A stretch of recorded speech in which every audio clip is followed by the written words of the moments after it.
There is a ton of reaction to what's happening online this week. This debate over free speech, what's valid, what's not, and who ultimately decides. Twitter says it will not suspend Alex Jones or his website Infowars, as many other tech companies have done this week. Twitter CEO Jack Dorsey defending that decision with Sean Hannity on radio yesterday afternoon.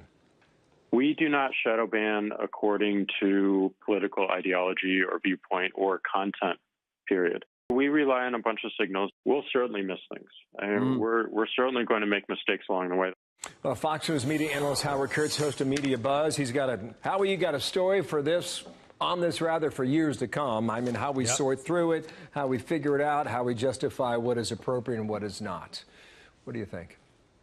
Well, first of all, it takes a bit of courage for Jack Dorsey, the CEO of Twitter, to come out and say he's not going to ban Alex Jones when you have these other tech giants, Facebook, Apple, Google, and others kicking him off on the grounds of what they call hate speech or spreading conspiracy theories. And Dorsey is getting absolutely hammered on Twitter over his decision. Now, he says he's just following the service's rules, but what legions of critics are saying this morning, Bill, is what good are your rules if they don't exclude somebody who spreads false conspiracy theories, such as that the Sandy Hook school massacre in Connecticut never happened? Okay, so he fired off a number of tweets explaining his decision yesterday. I'll read some of them and get you to react. Here's one.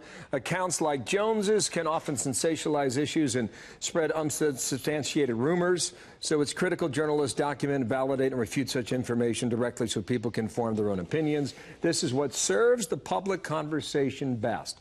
That seems to be an argument over free speech. Yeah, that we can fight free speech with more free speech, but it really has gotten under the skin of journalists who are saying to Jack Dorsey and Twitter, it's not our job to clean up your platform, which has over the years developed into such an ugly cesspool at times, as though Twitter also has a lot of good things. I'm on it all the time. And so essentially with that tweet, Jack Dorsey is sidestepping, to a large degree, his responsibility to police the content, saying, well, we'll put almost all of it out there, except maybe death threats or something, and other people can fight it. And so he's kind of passing the baton to journalists to go after people like Alex Jones. Here's your job and the job of others is to figure out what the policy is and how it affects people, whether it's justified or not.